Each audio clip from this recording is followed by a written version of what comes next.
তো কি পোলাপাইন কেমন আছো? নিশ্চয়ই ভালোই আছো। প্রথমেই তোমাদের সবাইকে জানাই শুভ নববর্ষ, শুভ নববর্ষ। কদিন ধরেই বাংলাদেশের এক ডাক্তারকে নিয়ে সবাই সোশ্যাল মিডিয়ায় প্রচুর ট্রোল রোস্ট করছে। বলো কি, তুমি সত্যি বলছো? এই ডাক্তার নাকি আবার ওটি রুমে গিয়ে টিকটক ভিডিও বানাতো। বানা ডাক্তারদের যেখানে ভগবানের পরে স্থান দেওয়া হয় সেখানে আবার নাকি এই ডাক্তার টিকটক ভিডিও বানাচ্ছে।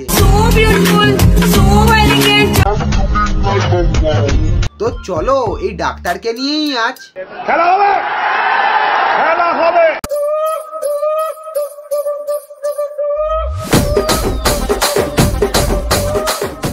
আমি যদি ডক্টর না হই তাহলে আমি কেন ঢাকা মেডিকেলে যেয়ে বসবো? কেন আমি পেশেন্ট দেখবো? পেশেন্ট আবার কি? আরে মূর্খ ডাক্তার, ওটা পেশেন্ট হবে। যে পেশেন্টের উচ্চারণই ঠিকঠাক করতে পারে না সে নাকি আবার ডাক্তার হবে। কি হয়েছিল রোগীটার? তার হচ্ছে ব্রেন স্টোমার হয়েছে। ব্রেন স্টোমার করছে। এটা হলো এই ডাক্তারের আবিষ্কার করা একটা নতুন রোগ, ব্রেন স্টুমার। না ব্রেন স্ট্রোক না ব্রেন টিউমার, দুটো রোগের জন্ম দেওয়া বাচ্চা ব্রেন স্টুমার। আমাদের দেশের ডাক্তাররা যেখানে হাত প্রতিস্থাপন করে মেডিকেল সায়েন্স এক যুগান্তকারী সফলতা পেয়ে গেছে, সেখানে পাশের দেশেরই কিছু ডাক্তাররা টিকটক করছে, পেশেন্টকে পেশেন্ট বলছে। আরে দেখো, আমি কিন্তু বাংলাদেশিদেরকে পার্সোনালি হেট করি না, কারণ আমাদের দুজনদেরই মাতৃভাষা এক এবং আমরা সবাই বাঙালি। কিন্তু এই সমস্ত ডিসপুট মালগুলোকে নিয়ে তো কথা বলতেই হয়। কিছু আবার পাবলিক আবার এখন আমার কমেন্ট বক্সে এসে খিস্তি দেবে, ভিডিওতে ডিসলাইক দেবে।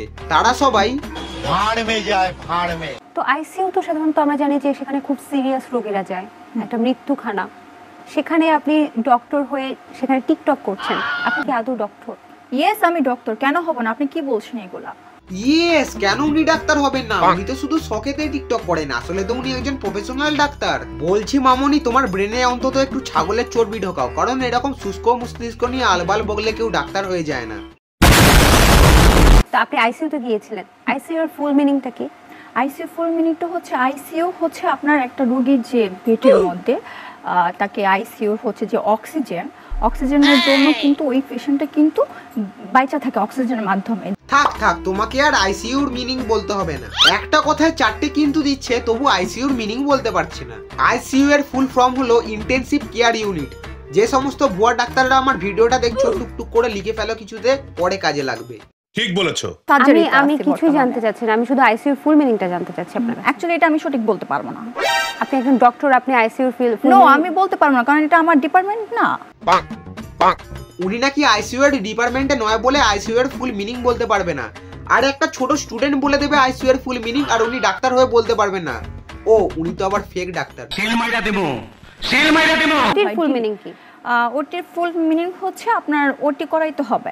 ওটির ফুল মিনিং হলো ওটি করাইতে হবে, যেমন চটির ফুল মিনিং হলো ছাপ্পা ভোট করাইতে হবে। যারা এটা বুঝলে না, তো বেশিরভাগ হচ্ছে এখানে চুলকানির প্রবলেম। তো চুলকানির প্রবলেম? হ্যাঁ, কারণ হচ্ছে অনেকে ইউজ করে না কম্বল, মানে অনেক আসামি তো যায় ওইখানে। তারপর আপনি তাদেরকে কি লিখে দেন? আমি তাদেরকে ফিক্সেশন লিখে দিই। আচ্ছা, এই ম্যাডাম তো অনেক বড় একজন ডাক্তার, তাই ইনি প্রেসক্রিপশন লেখেন না, ইনি লেখেন প্রেসক্রিপশন। আপনি এক কাজ করুন, আপনি ডাক্তারি ছেড়ে দিয়ে উচ্চারণ শেখায় মন দিন। এতে আপনি ডাক্তার না হতে পারলেও ঠিকঠাক কথা বলা শিখে যাবেন। কথা কি ক্লিয়ার না ভেজাল আছে? আমরা একটু তাহলে জানি যে ওটির মিনিং কি আসলে? ওটি মিনিংস হচ্ছে অপারেশন থিয়েটার। আর আইসিইউ মিনিংসটা হচ্ছে ইউর একটু ভাইয়া কাটেন। হ্যাঁ, সমস্যা নেই, বলেন।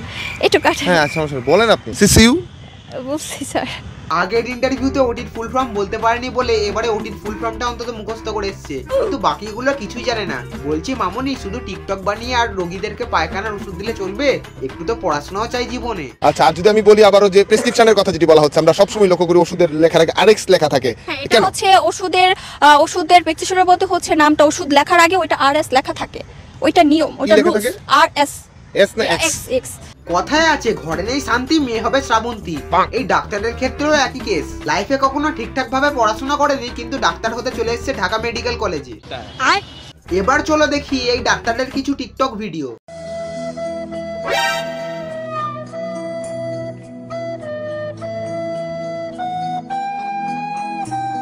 সত্যি ইন্ডিয়া থেকে যে টিকটক জিনিসটা ব্যান্ড হয়ে গেছে, এর জন্য দেশের প্রতি গর্ব হচ্ছে। না হলে এরকম আলবাল টিকটকার ডাক্তার যে আমাদের ভারতের বিভিন্ন প্রান্তে ছড়িয়ে থাকতো, এই বিষয়ে কোনো সন্দেহ নেই। আপু হসপিটালে আপনার রোগীরা এমনি এমনি আসে না, হসপিটালে কেউ আসে বিপদে পড়েই আসে, ঠিক আছে? আর বিপদে পড়ে যখন তারা এসে দেখে যে ডাক্তার পেশেন্ট না দেখে টিকটকে ভিডিও বানাচ্ছে, তখন তারা নিজেদের পাশেতেই ঘুষি মেরে কোমায় চলে যায়। ধরো তোমার প্রচন্ড পাতলা পায়খানা হচ্ছে, তাই তুমি হসপিটালে গেলে, গিয়ে দেখলে যে কেবিনে বসে ডাক্তার এরকম বাদরামি করছে, তোমরা কি করবে জানি না, আমি হলে ওখানেই হেগে দিয়ে চলে আসবো। বলেন কি? লাস্টে একটা কথাই বলবো, যে সমস্ত বাংলাদেশিরা ইন্ডিয়ান পণ্যকে বয়কট করছে খুব ভালো, কিন্তু তার আগে এই সমস্ত আবর্জনাকে বয়কট করুন, তাহলে দেশেরই উন্নতি হবে। তো আজকের মতো এতটাই। ভিডিওটা ভালো লাগলে লাইক শেয়ার এন্ড সাবস্ক্রাইব করে দেবে এবং কমেন্ট করে বলো তোমাদের কেমন লাগলো। এছাড়া ডেসক্রিপশনে আমার ইনস্টাগ্রামের লিংক দেওয়া আছে, টুক করে গিয়ে ফলো করে এসো। তো আজকের মতো এই পর্যন্তই, টাটা।